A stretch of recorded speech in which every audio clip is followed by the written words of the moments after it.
There is broad agreement among public health experts in the United States and Europe that you generally should not wash meat before you cook it. I mean, this is hardly the most dangerous thing that you can do in your kitchen, but washing meat probably creates more health hazards than it prevents. It splashes raw meat juice around your kitchen where it can get on your raw food or on your hands. And it sends droplets or aerosols of raw meat goo up into the air where they can enter your body directly. Scientists have done observational studies where they asked people to do what they normally do in the kitchen. Some people washed the meat under the faucet, which is the really bad thing, very splashy. Some people did it in a bowl. People cleaned and sterilized after they were done, but, well, here's Shauna Henley at the University of Maryland's Department of Nutrition and Food Science. The current USDA study right now, they're showing that even if you say you clean your sink out, there's still potential for bacteria to hang out in the sink. So if you're washing something else in your sink, you don't know if cross-contamination's occurring, because it could take as few as 10 bacteria cells to make someone sick based on their health status. Any germs or parasites on the surface of the meat that you could conceivably wash off are gonna die as soon as you cook it, so don't bother washing it. That is the advice that public health people in the US and Europe have been promulgating in recent years as all this research has been emerging. But a lot of home cooks remain skeptical. This is a very culturally charged issue, and in this video we're going to consider the cultural dimension, why some people feel particularly strongly about washing meat. In fact, these guys and I undertook an original research project on people's meat washing attitudes and practices, the results of which we will present here. And I don't think any of us are proceeding from the assumption that meat washers are just rubes who need to be set straight. People have reasons for doing what they do, and it's not all about germs. The initial public health messaging on this topic was, I think it's fair to say, not very culturally aware. Lucia will never be able to wash off all the bacteria that may be present. And you could certainly say as much about some of my prior videos on this topic. Much of the United States Department of Agriculture's public outreach on meat washing came via a digital platform called Ask Karen. Karen was a fictional character created to personify the friendly consumer advice that the USDA provides. And when they rolled her out in 2011, Karen had not yet become what it is today. A pejorative to describe a clueless and entitled white lady. But it kind of fits, right? They have since ditched the character. So, elephant in the room, white people are less likely to wash their meat than other kinds of people.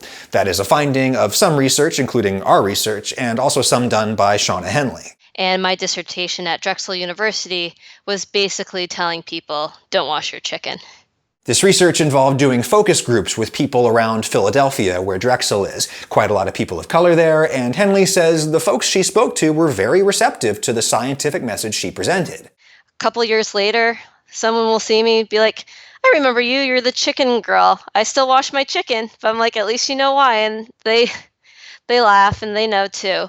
But we also found too that a lot of people, when they're washing or soaking raw poultry, it wasn't for bacterial purposes. It was more of getting rid of slime, getting rid of fat, and other things that they perceived were on the chicken that they didn't want there when they cooked it.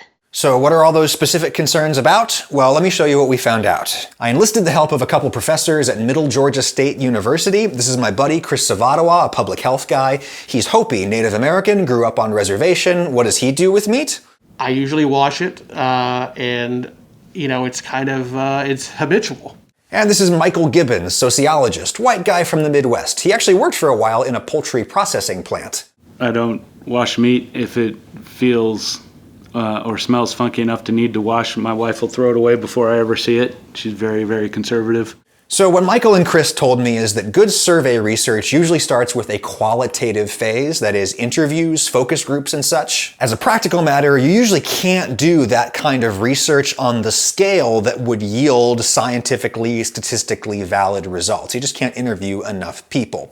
The function of the qual phase of research is to explore the question a little bit and then get ready for the quant phase. That is where you craft an instrument, a survey that you can then put out to to a whole lot of people and get statistically significant results. And basically, my qualitative phase was TikTok. I have a strikingly global and diverse audience there, and I got hundreds of comments from people absolutely disgusted by the idea that somebody wouldn't wash their meat. And again, it's very anecdotal, but I was struck by the number of comments I saw from people of, for example, Caribbean and Middle Eastern origin who said that they wash meat to get rid of a raw smell. There's even an Arabic word for that, zencha. Thanks to everybody on Twitter who tried to teach me how to pronounce that. I'm sure I'm still butchering it.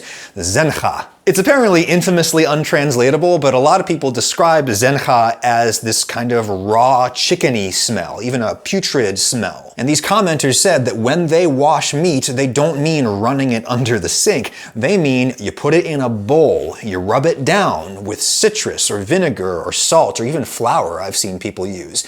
Then you submerge the chicken and let it soak for a while in this solution that I would call a brine or a marinade, but this is what a lot of people in the world call washing. This, they say, gets rid of that raw smell and taste, and then you can cook it.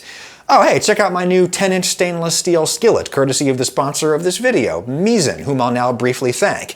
Pans in this very modest price range are never remotely this heavy. This thing is an absolute unit, and all of that weight of metal helps the pan heat evenly and consistently. It won't swing wildly from too cool to too hot the way that cheap light pans always do.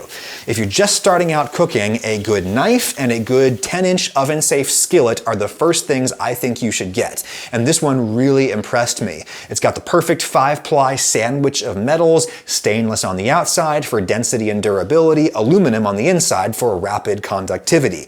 The handle is smooth and round and it feels really good in your hand.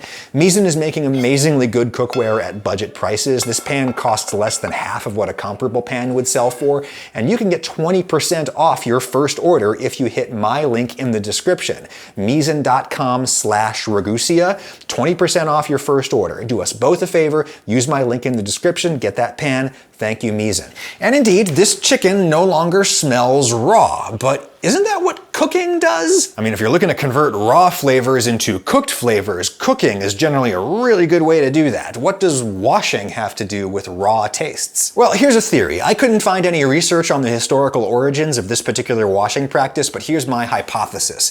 This seems to be particularly popular within cultures originating in particularly hot climates. Meat starts to go bad a lot faster in the heat, which means that in the days prior to refrigeration, people in much of the Middle East or Africa or the Caribbean would have been especially likely to be dealing with meat that has a gross smell. And mind you, that smell of spoilage is not necessarily the smell of foodborne illness. You can't smell salmonella, which is part of the reason why it's so dangerous. That off smell is from relatively harmless spoilage reactions, oxidation, rancidity, enzymatic breakdown, and the work of less dangerous classes of bacteria like Pseudomonas, which create gross smells, and a ropey slime on the surface of meat as it sits around for a long time and develops it. Things like vinegar and citrus and salt can go a long way toward removing those gross smells, or at least covering them up. But mind you, they probably don't do very much to actually kill dangerous bacteria. Typically, the concentration isn't high enough.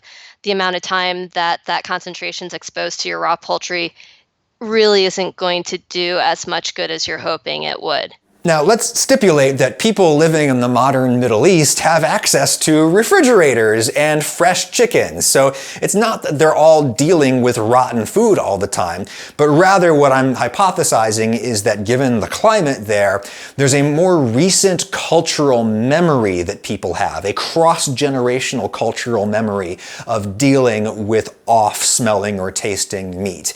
And that memory has resulted in this kind of heightened cultural sensitivity or awareness of even the slightest off smell from a chicken. Just a hypothesis, though indeed, improving palatability is apparently a big motivation among meat washers responding to the survey that I put together with the Middle Georgia State guys. I invited you to fill this out in an earlier video, and boy, a lot of you did. 13,000 respondents was very strong. A lot of the professional work I did, sometimes you'd have 300 or 500 respondents, and that would be a good result. So it says something about your reach, first of all. But of course the problem with that is that it's not a random sample like you'd normally try to assemble for a scientific study. We approached it more like market research. You are my customers. And it is therefore not surprising that you are disproportionately like me. White, male, American, and relatively young. Like attracts like. Hardly surprising. However, enough of you filled out this darn thing that what our sample size lacks in randomness, it kind of makes up for in volume. Enough people who are not very much like me at all also filled this thing out that we can learn some interesting stuff. People report not washing most meats, and when they do, it's fish and poultry. Interestingly enough, we did ask about other meats that were washed, and surprisingly, consistently across geographical regions, wild game, venison, things like kangaroo, squirrel, organs, and other meats, guinea pig. That makes sense, right? People who are getting game are not dealing with meat that was factory processed and shrink wrapped and delivered to the supermarket hermetically sealed. They're dealing with like things that they may have even butchered themselves, things with like feathers and hair and blood and actual dirt and debris on them that needs to be washed off. Indeed, many of you who responded to the survey said that's what you're trying to remove, not pathogens, but actual dirt, debris, and of course blood. Cultural taboo against eating blood is pretty common. The Torah and the Quran, for example, both explicitly forbid eating blood. However, this is one case where I actually think a lot of people's concerns may be unfounded. I showed this clip on my TikTok and I got tons of comments saying, ew, look at all that blood, but it's not blood. In the meat industry, they call this purge. It's just water, juice from inside the muscle, and a lot of it leaks out into the packaging with time. The meat purges. The pink color in it is myoglobin, which is a protein that stores and transports oxygen inside your muscles. It's not the same thing as hemoglobin, which is what makes blood red. Similar things, but they're just fundamentally different. Meat juice is not blood. And if you've got a problem with eating myoglobin-filled purge, then you've got a problem with eating meat, because this is the liquid that's inside all meat. This is the juice that makes meat juicy, and it's the stuff that comes out during cooking and that you might later convert into a gravy. Anyway, down in the description there's links to all of our anonymized survey results. You can see the Google form responses and this PowerPoint the guys put together. Another interesting finding was an age corollary. So just based on proportionality for 25-year-olds to 34-year-olds, older people more likely to wash meat than younger people. We also interestingly found attitudes in general about food safety and hygiene got a lot more extreme when you looked at people coming from a certain type of household. In large families, the fact that there were desperate people who were, least important and then high. Our hypothesis is that if you're cooking for a really large family, you respond to that one of two ways. You either go super OCD, or you kind of go, screw it, I just gotta get dinner on the table somehow, and nothing I've done has killed any of us yet. Again, all our data is in the description. Our hope is that it can be the jumping off point for one of you out there to do some actual scholarly research with a randomized sample. However, when I announced this project in an earlier video, I was contacted by some scientists in Europe who are working on a study about meat washing and other home cooking practices and attitudes right now. It is a huge EU project called Safe Consume, where they are studying cooking practices that lead to 5 major foodborne hazards in Europe. This is Monica Truninger, a sociologist at the University of Lisbon, who has been going in with teams of scientists to document how Europeans cook in their own homes. So it was in 5 countries: Portugal, UK, Romania, France, and Norway. And the Portuguese sample was 15 families. And we observed that 10 of our families, of our participants, they rinsed chicken. So that was something. And this was classified as the red tag from a microbiological point of view. And remember, this is an ongoing research project, but looking at their preliminary findings, they have sort of a pretty glaring conclusion. Overwhelmingly, the chicken washers are in Southern and Eastern Europe, Romania, Hungary, Portugal, Italy. They're the ones washing their chicken. In contrast, almost nobody is washing chicken in Germany or the UK or Sweden. Why would there be such a strong difference along national lines? We suppose it's because of some proximity to like a peasant society past. A peasant society past. That's another scientist who's working on this, also at the University of Lisbon, Luis Junqueira. In Southern Europe and Eastern Europe, most people's grandparents were, lived in largely peasant society. So I think we think it's something like that. So it's related to that proximity to that culture. A culture in which most people were slaughtering their own meat or buying it from somebody in a big open-air market and dealing with a product that might have actual debris and blood and feathers and stuff on it. Most people in Portugal are buying their meat from the grocery store these days just like I am, but that cross-generational cultural memory of getting a very different kind of meat, a very different kind of way, is just more recent, and it informs current practices. It explains why a lot of people in a place like that might be more likely to wash their chicken even when scientists tell them not to. Certainly poverty has got to be a related phenomenon, right? If you're poor here in the US, yeah, your chicken is factory produced and shrink wrapped, but it might also be the manager's special, cheap meat that's been sitting around for a while, and it has that ropey slime caused by spoilage bacteria. People understandably want to wash that off. For what it's worth, several experts I've talked to about this topic say that a safer option might be to take a paper towel and use that to blot or scrape off anything undesirable that's on your meat. That paper towel is easy to dispose of safely, and from a cook's perspective, dry meat browns better, so yay. But do what is right for you and your context. Not everybody is living the same life. The one thing we should probably all stop doing is washing meat under the faucet. Most of you who wash meat said that you do it under running water, and that's probably the worst thing. If you're gonna wash, do it in the bowl. Zencha!